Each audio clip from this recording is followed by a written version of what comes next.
Welcome to video number 2 on my step-by-step tutorial on the setup and configuration of AtomicFE, leaving off right where we left video 1.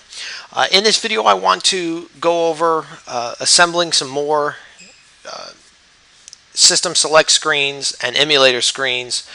I've already gone ahead and created the screen so you guys don't have to sit through that again. And I want to show you how to associate some image files to the screens. I want to go through some of the properties of the screen, some of the other options, and password protecting screens for, let's say, adult related genre games. And finally, how to attach a simple game list, which is nothing more than a list of ROMs that will be shown on whatever screen you set them up for. So that's what I'm going to review in this video. And let's get started. As you can see, I created Atari here, and this is a system select screen. So I'm going to go ahead and minimize all this up and show you yet again how these system screens work. And when you apply a new system screen, it all expands out. And then I have my Atari 2600 emulator, Atari 5200, and 7800. So as you can see, you can just start continually building. You can make a Nintendo followed by a Sega, and just continue to bring this stuff down in a line all underneath the select systems. And then you can even go further.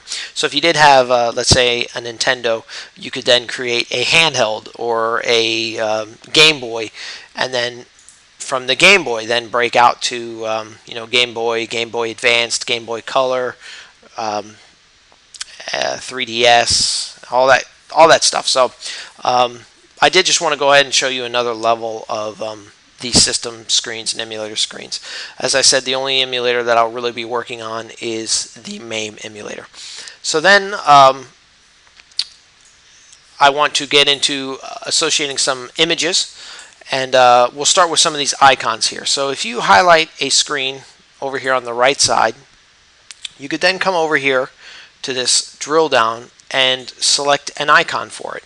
And typically there are like the systems or some sort of icon referencing what that emulator is. So for here, we will select, where'd they go? Start up at the top again. We'll select the 7800. And then from here, the 5200 and 2600. There's a lot of emulators to choose from, and you can actually import your own if you want, but they have to be extremely small. And these icons are only seen within the Atomic Studio. They're not seen within the actual front end. So it just is to give you a little bit of a little better to look at than, I guess, these plain old blue ones. These icons can also be done at the system level. So if you wanted to like go down to the bottom and choose, I don't think there's an Atari one, but let's just say this mix of games right here, game systems. That looks like a GameCube to me, but if you wanted to use this icon for a sort of system select, then you can do that. So that's how the icons work. Now I want to show you how you would associate an image that would come up here of your systems. So we'll select a screen, right click on it. Now you can either do this from this side over here. Basically this options, most of the screens look alike. There's a couple features over here because that's how you can remove a window. If I had this and wanted to remove it over, get it out of my hierarchy, my project hierarchy, you can right click on it and say remove. And just the same, you can right click on here and say add to hierarchy. But I prefer to click and drag like that. Oh, I lost my icon. So we'll get that back.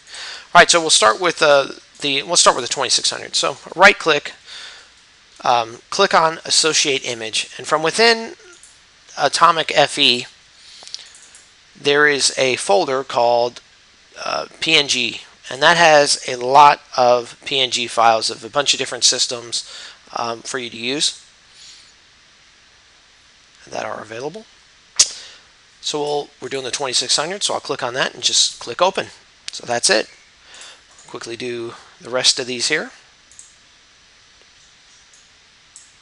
5200, and last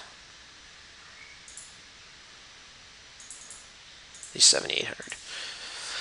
And now we'll go up to the Atari, so that when we're on the, because these images are after this screen, so you technically wouldn't see that on the first screen, because that's another layer down. These would be the, you start here, you'll see 3 options, and then if you went into this option, then you would see these 3. So when I'm actually selecting my systems, I want to add an image, and I think I had to download this, but here's an Atari logo. So that's what I'll see. I'll see that Atari logo, and then when I click on that, then I'll see the images we just associated to these screens here. So that's how you add some color to your project here when you're working within the studio, and also how you will include the image within the front end. And we'll demonstrate that a little later. So the next thing I want to do is talk about some of these screen properties. So I made this genre here for my MAME called adult games. I'm going to go ahead and drag that over. And I did want to re-emphasize again, even though, like, let's say I have all games here, shooters here, and adults here, it's going to put this in alphabetical order. So regardless of how you organize any of this stuff, when it actually comes and launches the application, it's going to put them in alphabetical order. Again, thus the reason why I put the dot, to put that at the top of the list. So here we'll talk about the parental controls first, and oddly enough, it's weird, the parental controls work, but they don't work. They're very difficult to use and execute actually from within the front end, and I'll show you that here too. So to actually enable the parental controls, you would right click on the screen, come down to parental controls, and make sure this is enabled. And when it's enabled, then this gives you the ability to define a password.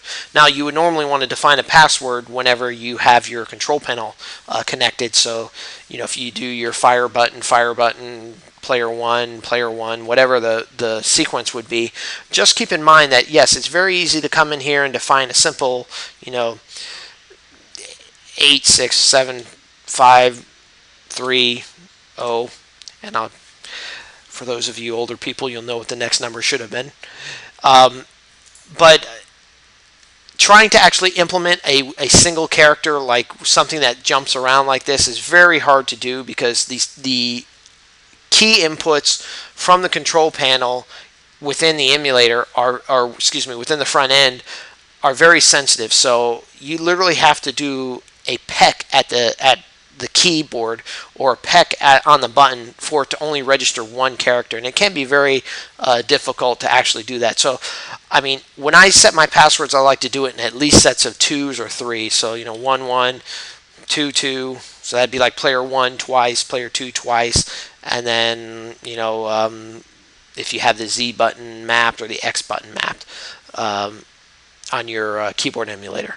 But even this would be kind of hard, because you could hit the player 1 button one time and it'll enter in 4, and you only get one shot at it. And once you enter it wrong, it doesn't let you into that screen. It takes you back to the main screen, and then you might end up going into a game or something like that, because the 1 button does, if you're using player 1 button or enter or any button, it might take you into a screen and then into a game to begin with. So I know that sounds a little confusing, but for the most part, let me just go ahead and just make this 77777 for simplicity's sake, just to demonstrate it for you. So we'll click OK here, and that's basically how you set up the passwords. And whenever we launch this and demonstrate it, you'll see that when I get to this screen, it's actually going to stop me and make me put in that password before it actually displays the games that are on there. So now let's go into setting up a game list. So again, it's a right click, and I'm just going to go ahead and click remove here just to make sure. Yeah, I don't have one already there. Alright, so right click and click view, add a game list. And from here, you can create all different kinds of game lists, but for the most part, I'm just going to demonstrate a simple game list. And this is going to take me back to kind of what I was talking about on my first video about how I'm demonstrating how I like to do it. Because from within here, technically, you could create different game lists based on a button. and recall those game lists on a button or another sequence of events or something. And there's just a lot of different lists that you can create using this game list editor. But for me, I just like to keep it simple, and I like to see it this way. So again, that's why I do it this way, even though there are other ways to do it. But basically, here it is. Here's your game list editor. It allows you to select games, remove them from your list, add them to your list. So let me clear this out real quick. I think you can hold shift. Yep, you can hold shift or use the up arrow to select games and either remove them or add them.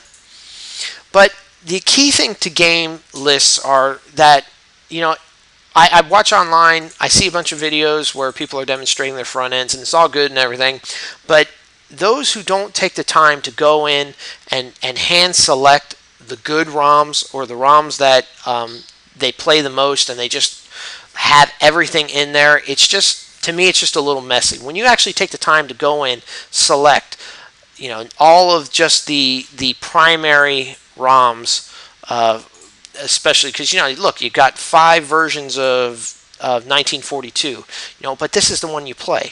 This is the one that everybody plays. So, to go in and select these and bring them over and build your lists, it just makes it a much cleaner front end, in my opinion.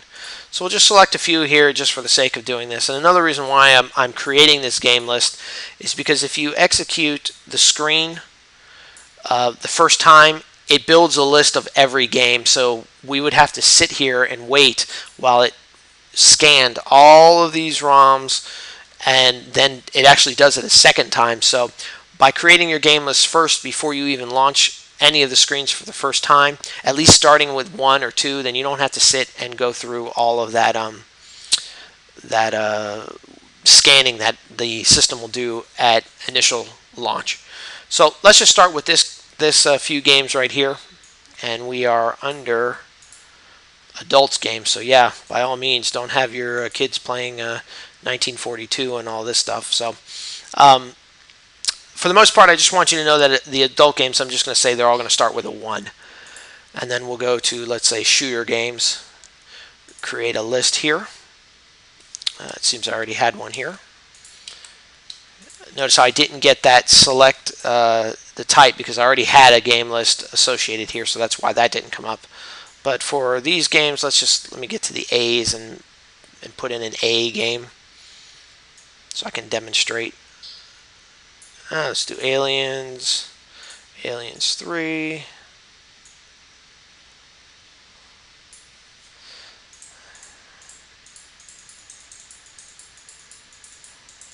And probably one of my favorite games. I will do Asteroids. I like Asteroids. But Assault. Assault is one of my favorite. Okay. And then lastly, we'll come to all games. So actually, technically, when you're developing these, you should always start with your all games first. I mean, this would be a game list that contains every single ROM that you plan on playing. Let's say we have all of these, and where were we? We had Assault.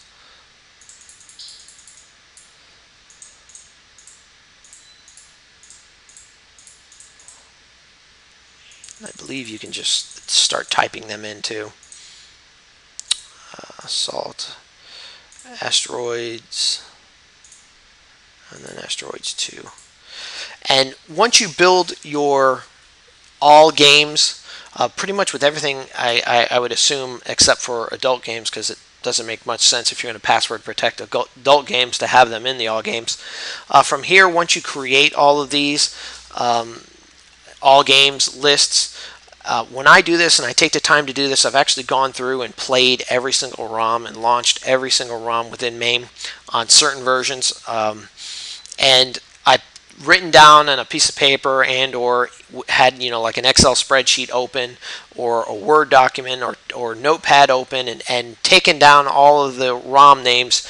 I've actually gone through that trouble and come up with like 700, 800 games that I would like to play, and those are what are in my my all games list. And then from there, while I was selecting my ROMs and typing them out or copying and pasting, whatever, however you go about doing that, I also was determining what genre they were going to be in. So especially if you do this in Excel or something like that, you can sort all of your ROMs, your ROM names by genre or whatever, or you can get them online. There's plenty of information. Hyperspin also has XML documents divided out by genre. But just a way of getting your games separated, and again, getting only the games that you want to play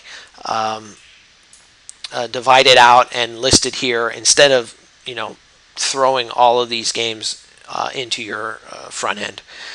So we'll go ahead with these three. So all three of these each now have a different set of game lists. So we have our aliens and A's there. Our adult games, we said, were all the ones, and then our all games pretty much had a mix of all of them, minus the aliens and everything. But for this example, you get the idea. So from here, now we will save our project, and I like to always do a combination of activating it. And what that activate project does is it basically says whatever this project is right here that you have open, if you double click on this AtomicFE, you will launch these settings and this project. So it basically compiles this setup into this icon over here. And then for this, I'll just hit this activate and run. So as soon as I click OK, it should activate, and we should see what we got here. All right, here we go. Now, during my image association, I didn't show, but I'd already done it offline. I put this image for the arcade screen, but you will see here the one that we did show, the Atari. And we'll actually go into the Atari, and you'll see there's that 2600, the 5200, and the 7800. And again, if you don't like these layouts and everything, you just go back into the screen properties and modify them. There's no, it isn't like it's set in stone. Once you select any of the stuff, you can always go back into the screens and manipulate that information. So I'm going to hit player 2 to back out a level and come back to here where our system select was.